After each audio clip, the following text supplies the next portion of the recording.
성경을 읽다 보면 한 가지 의문이 생깁니다. 왜 구약시대의 하나님은 직접 나타나셔서 사람들과 소통하고 기적을 행하시는데 그 이후에는 단 한 번도 직접 모습을 드러내지 않으셨을까요?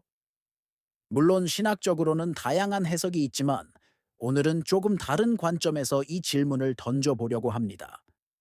혹시 우리가 알고 있는 구약의 하나님이 사실은 성경보다 훨씬 더 오래된 문명인 수메르의 점토판에 기록된 존재는 아니었을까요? 고대 메소포타미아 문명의 뿌리인 수메르인들은 인류 최초로 문자를 발명하고 도시를 건설했습니다. 그들이 남긴 수많은 점토판에는 신화, 역사, 법률, 그리고 천문학에 대한 놀라운 기록들이 담겨 있습니다. 그런데 이 점토판에서 가장 흥미로운 부분은 바로 아눈나키에 대한 이야기입니다. 하늘에서 내려온 자들이라는 뜻을 가진 아눈나키는 니비루라는 미지의 행성에서 지구로 온 외계 존재로 묘사됩니다. 수메르 기록에 따르면 아눈나키는 금을 채굴하기 위해 지구에 왔고 고된 노동을 대신할 존재가 필요해지자 자신들의 유전자와 지구의 원시 인류를 결합하여 새로운 존재, 즉 현재의 인류를 창조했다고 합니다. 놀랍게도 이 내용은 구약 성경 창세기에서 하나님이 흙으로 사람을 빚고 생기를 불어넣어 창조했다는 이야기와 묘하게 닮아 있습니다. 우리의 형상을 따라 우리의 모양대로 우리가 사람을 만들자고 하신 부분에서 우리라는 복수형 표현도 아눈나키라는 집단을 연상시킵니다. 구약 성경과 수메르 신화의 유사점은 여기서 그치지 않습니다. 전 세계적인 대홍수 이야기는 성경의 노아의 방주 이야기로 잘 알려져 있지만 이보다 훨씬 오래된 수메르의 길가메시 서사시에도 거의 동일한 내용의 대홍수 이야기가 등장합니다. 신의 경고를 받고 거대한 배를 만들어 자신과 가족, 그리고 동물들을 구해낸다는 줄거리가 놀라울 정도로 일치하죠. 또한 바벨탑 이야기도 마찬가지입니다. 인간들이 하늘에 닿으려는 탑을 쌓자 신이 놓아여 그들의 언어를 혼잡하게 만들어 흩어버렸다는 이야기. 이 역시 수메르 신화에 나오는 지구라트 건설과 신들의 분노 이야기와 매우 흡사합니다.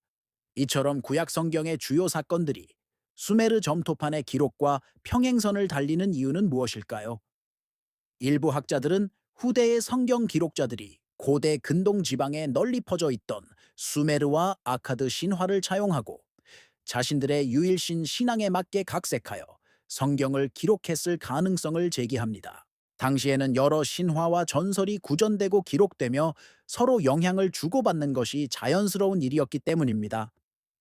즉, 아눈나키라는 하늘에서 내려온 강력한 존재들에 대한 이야기가 시간이 흐르면서 유일신 하나님에 대한 이야기로 변형되었을 수 있다는 추측입니다. 아눈나키는 인간을 창조하고 문명을 전수했으며 때로는 인간들을 심판하기도 하는 등 마치 신처럼 군림했습니다. 그들은 인간에게 농사 짓는 법, 글 쓰는 법, 도시를 다스리는 법 등 선진 기술과 지식을 가르쳐 주었습니다. 구약의 하나님이 이스라엘 백성에게 율법을 주고 그들의 삶을 세세하게 인도했던 모습과 겹쳐 보이지 않나요? 에덴 동산에서 쫓겨난 아담과 하와에게 가죽옷을 지어 입히시는 모습은 마치 아눈나키가 원시 인류에게 문명을 가르쳐주는 장면을 연상시킵니다. 가장 결정적인 공통점은 바로 사라짐입니다. 수메르 기록에 따르면 어느 시점을 끝으로 아눈나키는 지구에서의 활동을 멈추고 흔적도 없이 사라졌습니다. 그들이 왜 떠났는지, 어디로 갔는지에 대한 명확한 기록은 남아있지 않습니다. 이는 구약 시대가 끝나고 신약 시대로 넘어오면서 더 이상 직접적으로 나타나지 않는 하나님의 모습과 굉장히 비슷합니다. 마치 특정 인물을 완수하고 자신의 행성으로 돌아간 것처럼 말이죠. 만약 구약의 하나님이 정말 아눈나키였다면 어떨까요? 그들이 남긴 유전자 속에 혹은 그들이 전해준 고대의 지혜 속에 우리가 아직 풀지 못한 비밀이 숨겨져 있는 것은 아닐까요? 물론 이것은 어디까지나 하나의 가설이며 수많은 반론이 존재합니다.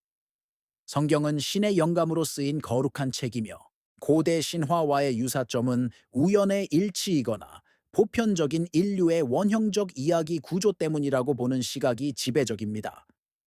하지만 고대의 기록들을 비교하고 분석하며 새로운 가능성을 탐구하는 것은 인류의 기원과 존재의 의미에 대한 우리의 이해를 더욱 풍부하게 만들어줄 수 있습니다. 믿음의 영역을 떠나 역사적, 고고학적 관점에서 성경과 수메르 신화를 나란히 놓고 살펴보는 것은 정말 흥미로운 지적 탐험이 아닐 수 없습니다. 어쩌면 진실은 우리가 믿고 있는 것과 전혀 다른 모습일지도 모릅니다. 여러분은 어떻게 생각하시나요? 구약의 하나님은 정말 초월적인 유일신일까요? 아니면 고대 지구를 방문했던 외계 존재 아눈나키에 대한 기억이 변형된 것일까요? 이 이야기는 우리에게 당연하게 여겨왔던 것들에 대해 다시 한번 질문을 던지게 만듭니다. 고대의 점토판에 새겨진 쐐기 문자와 낡은 양피지에 기록된 성경 구절 사이에는 아직 우리가 발견하지 못한 거대한 비밀이 숨어 있을지도 모릅니다. 오늘 이야기가 여러분의 지적 호기심을 자극했기를 바랍니다. 여러분의 생각을 댓글로 자유롭게 남겨주세요. 다음 영상에서는 더욱 흥미롭고 미스터리한 이야기로 돌아오겠습니다. 시청해주셔서 감사합니다. 구독과 좋아요도 잊지 마세요.